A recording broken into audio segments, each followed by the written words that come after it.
14 فروری 2026 کو ریسنٹ یہ رمضان المبارک سے چند دن پہلے قصور کے نواحی علاقے ایل آباد کے اندر ایک نجی کالج کے اندر مزمل شہزادی نامی لڑکی تعلیم حاصل کرنے کے لیے جاتی ہے. FSC کی وہ اسٹوڈنٹ تھی اور وہاں پر اسے عامر نامی لڑکے کے ساتھ محبت ہو جاتی ہے اور یہ محبت کا سلسلہ جو ہے چلتا چلاتا پھر وہ دونوں ایک دوسرے کے بہت قریب ہو جاتے ہیں. نہ صرف قریب ہوتے ہیں کہ بلکہ ان کے آپس میں جنسی تعلقات بھی قائم ہو جاتے ہیں. یہ سارے معاملات ہونے کے بعد جو مزمل شہزادی لڑکی ہے وہ اس لڑکے کو عامر کو کہتی ہے کہ تم نے میرا جسم تو استعمال کر لیا, مجھے استعمال کر لیا, اب تم میرے ساتھ نکاح کرو.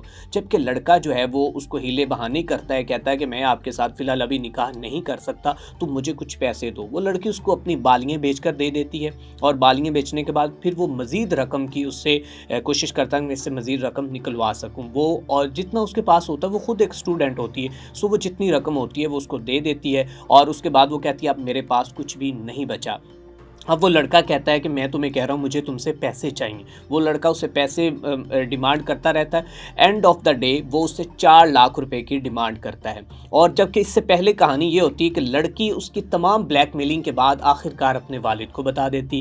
والد کو بتانے کے بعد جب لڑکی یہ کہتی ہے کہ میں اپنے اس وقت ڈپریشن میں ہوں, اسٹریس میں ہوں, خدا کے لیے مجھے یہاں سے نکال لیں. اب والدین اس کے ساتھ کھڑے ہوتے ہیں. اس لڑکے کے گھر, عامر نامی لڑکے کے گھر جاتے ہیں اس کے والد شمی خان کے پاس اور اسے کہتے ہیں کہ آپ کے بیٹے نے ہماری بیٹی کے ساتھ تعلقات قائم کیے, سو اب جو معاملہ ہونا تھا ہو گیا ہے, آپ ہماری بیٹی کے ساتھ نکاح کر لیں تاکہ ہم اس کو ایک پاک رشتے کے اندر لے آئیں. لیکن جب وہ لڑکا کہیں پر تو اس کو ویسے ہی وہ کر رہا ہوتا ہے, یوز کر رہا ہوتا ہے. اب اس کے والد کے مبینہ طور پر جو بیان سامنے ہے وہ یہ ہے, وہ کہتا ہے کہ ایسی لڑکی کئی ہمارے بچے کے پیچھے ہیں, تو آپ کیا سمجھتے ہیں کہ ہم اسی طرح کیا شادی کرتے چلے جائیں. جب یہ الفاظ سننے کے بعد اس کا ماں باپ واپس آ جاتا ہے اور اس کے بعد وہ 2 بھائی تھے شاید اور ایک ہی بہن تھی, اور جہاں تک مجھے انفارمیشن ہے باقی وہ بھی ایک کوئی بڑے خاندان کی چشم و چراغ لڑکی نہیں تھی. جبکہ بتایا جا رہا ہے کہ لڑکا ایک کھاتے پیتے گھر کا تھا, تھوڑے سے اثر و رسوخ والے تھے. اب ہوا کیا ہے کہ مزمل شہزادی لڑکی آخر میں اس کو میسیج کرتی ہے کہ تم اب بہت بدل رہی ہو. چیٹ بھی میرے پاس پڑی ہوئی ہے. وہ کہتا ہے کہ نہیں ایسا کوئی معاملہ نہیں ہے, میں کوئی اتنا نہیں بدل رہا. وہ کہتا ہے کہ میں تو جو کہو گی میں سدھر جاؤں گا, ٹھیک ہو جاؤں گا, تمہارے لیے کماؤں گا بھی, سب کچھ بھی کروں گا. وہ آخر میں جب اس کو میسیج, کوئی چیٹ اس میں ٹوٹلی نہیں بھی آئی ہوگی, تو آخر میں یہ کہتی کہ اگر تم میرے ساتھ شادی نہیں کرو گے یا مجھے اسی طرح بلیک میل کرتے رہو گے, مجھ سے اب تم 4 لاکھ کی ڈیمانڈ کر رہے ہو, تو میں تمہیں کہاں سے 4 لاکھ لا کے دوں. اس کے بعد وہ لڑکی کہتی ہے کہ کیا میں اپنی زندگی کا خاتمہ کر لوں. تو ڈاکٹر صاحبہ وہ لڑکا کہتا ہے کہ مجھے تم سے فرق ہی نہیں پڑتا, تم جاؤ پہاڑ میں. اب اس کے بعد وہ ویڈیو کال کرتی ہے. ویڈیو کال کرنے کے بعد وہ پنکھے کے ساتھ لٹکتی ہے اور اتنی خوبصورت, اتنی پیاری لڑکی ڈاکٹر صاحبہ, یہ چند صرف 1 ہفتے کی بات, اور اس وقت سوشل میڈیا پر یہ ٹاپ ٹرینڈنگ ہے.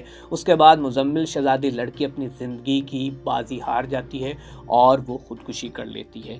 آپ نے اس سوسائٹی کو پڑھا ہے ڈاکٹر صاحبہ, آپ پاکستان اور بیرون ممالک میں بھی رہی ہیں, تو اس کیس کو کس نظر سے دیکھتی ہیں اور یہاں پر کیا خاص پیغام لڑکیوں کو دینا چاہتی ہیں, والدین کو کیا کہنا چاہتی ہیں, اور اس لڑکے کو اور اس کے لڑکے کے والدین کو کیا کہنا چاہیں گی؟ میں تو پہلے اس میں سے ریکور ہو جاؤں جو آپ نے مجھے سنا. میں خود ایک دفعہ میرے رونگٹے کھڑے ہو گئے جب میں نے اس کے اوپر ولاگ اور یہ ایک نہیں ہے, میری تو جو میرے ہاسپٹل میں کام کرتے ہیں ان کی بہن کے ساتھ, بہن نے یہ کیا. آپ دیکھو کہ یہ کیا, یہ بہت کامن ہے. یہ لڑکیاں پھر اینڈ پہ ان کے پاس خودکشی کے علاوہ کچھ رہتا ہی نہیں ہے. پہلے وہ ہر طرح سے لیور الفاظ میں بالکل آپ نے اس کے اوپر میسیج دینا, لڑکیوں کو بھی ان کی حدود و قیود بھی بتانی, لڑکوں کو بھی بتانا ہے, میسیج دینا, تاکہ کم از کم ہم اس معاشرے میں کچھ تو ایک اچھا ان تک اپنا پیغام تو پہنچا سکیں. دیکھیں, سب سے زیادہ امپورٹنٹ بات ہے کہ ماں باپ اپنے لڑکوں کو اور لڑکیوں کے ساتھ ریپو ڈیولپ کریں بچپن میں, ان کو بتانا شروع کریں. یہ ماں باپ کی غلطیاں ہیں جو بے راروی کا شکار ہے. ماں اگر سوشل میڈیا کی اسکرولنگ سے اس کو فرصت نہیں ہے اور دوستوں سے باتیں کرنے فرصت نہیں ہے, تو وہ اسی طرح کے بیٹے اور بیٹیاں جنم دیتے رہیں گے اور وہ آگے جا کے اسی طرح کے انجام سے دوچار ہوں گے. تو پہلی بات تو یہ ہے کہ اگر آپ نے وہ اولاد پیدا کی ہے تو اس کے ساتھ ریپو ڈیولپ کریں, اس کا ایک ایک ایکشن پہ نظر رکھیں. آپ کے لیے سب سے امپورٹنٹ کام آپ کا کیریئر نہیں ہے, آپ کے لیے وہ روحیں ہیں جن کو آپ دنیا میں لے کے آئے ہیں، یہ آپ کی ڈائریکٹلی رسپانسبلٹی ہے. اور جب آپ بیٹیوں کے ساتھ بیٹوں کے ساتھ ریپو ڈیولپ کریں گے، ان کا ایک ایک دن کو اسکروٹنی کریں گے، پھر آپ کی اولاد اس طرح نہیں کرے گی.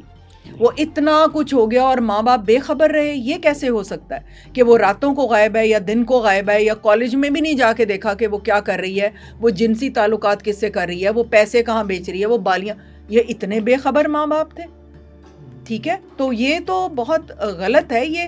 اچھا، جب وہ 18 سال اور 15 سال سے کراس کرتی ہیں، پھر آپ کے بس میں نہیں ہے کچھ بھی کرنا. 15 سال سے پہلے بچپن سے ریپو ڈیولپ کریں اپنے بچوں کے ساتھ. اور یہ بچیاں جو ہیں ان کو میں نے یہ بتانا ہے کہ وہ بچی نے اگر خودکشی کی تو کیا کر کے گئی؟ اپنے ماں باپ کو دکھی کر کے گئی. بالکل. اس لڑکے کو کیا فرق پڑا؟ اس کے ماں باپ کو کیا فرق پڑا؟ کچھ بھی نہیں. جیسے مکھی بیٹھ کے اڑ گئی، وہ تو ان کے لیے تو یہی ہوا. جنہوں نے پیٹ میں پالا، جنہوں نے پال پوس کے بڑا کیا، ان کو تم ساری عمر کے لیے دکھی کر کے چلی گئی ہو. یہ کس طرح کی اولاد ہو آپ لوگ؟ گولی مارو یہ سارے لڑکوں کو. یہ آپ اپنے ماں باپ کی آپ اصل اولاد ہیں. یہ تعلقات اور یہ لیورنگ اور یہ سارے لڑکوں سے آپ کوئی عقل کے ناخن لو. یہ دین سے دوری ہے نا. میں پھر یہ دینی مدارس کے جو ہیڈ ہیں اور مفتی حضرات ہیں، یہ ایک ایمرجنسی ڈکلیئر ہونی چاہیے.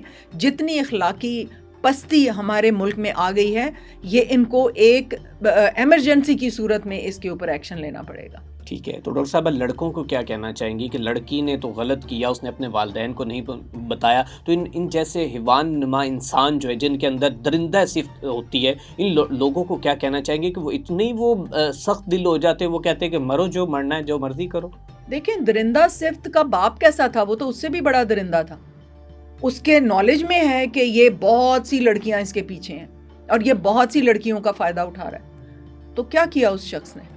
اس سے بڑا درندہ تو اس کا باپ ہے کہ وہ اس کو الاؤ کر رہا ہے، اور وہ اٹس نارمل فار ہم، وہ کوئی کچھ نہیں کر رہا. بالکل. دیکھیں نا، اکاؤنٹیبلٹی تو اس کی بڑی سیویئر ہونی ہے. اللہ نے تو اس کے باپ کو پوچھنا ہے، باپ کو پوچھنا ہے کہ تمہیں پتا تھا اور تم نے کچھ بھی نہ کیا. تو اس لیے یہی میں پیغام دوبارہ دوں گی کہ ذرا پیچھے ہٹ کے، اس دنیا سے ہٹ کے ذرا سوچیں کہ اینڈ کدھر ہے. اینڈ تو قیامت والے دن سے پہلے قبر میں شروع ہونا ہے، اور اتنی سخت تکالیف آنی ہے کہ آپ کو تو اندازہ ہی نہیں ہے کہ ہونا کیا ہے. اور یہ ہونا ہے. ہمیں ایکچولی ہمارے جو دینی مدارس کے ہیڈ ہیں، انہوں نے اس قوم کو بتایا ہی نہیں ہے کہ ہونے کیا والا ہے. And you can die any moment. یہ نہیں ہے کہ آپ 70 سال 80 سال تک ویٹ کریں گے، اچھا ہمارے پاس ٹائم ہے، ہم معافی مانگ لیں گے اللہ سے. ایسا تو نہیں ہے. آپ رات کو مر سکتے ہیں، آپ ابھی مر سکتے ہیں. تو یہ کیوں نہیں بتایا گیا؟ یہ کیوں نہیں دین کے اوپر چلا رہے؟ ہماری نئی جنریشن کو کیوں دین سے دور کر دیا انہوں نے؟ بالکل ٹھیک.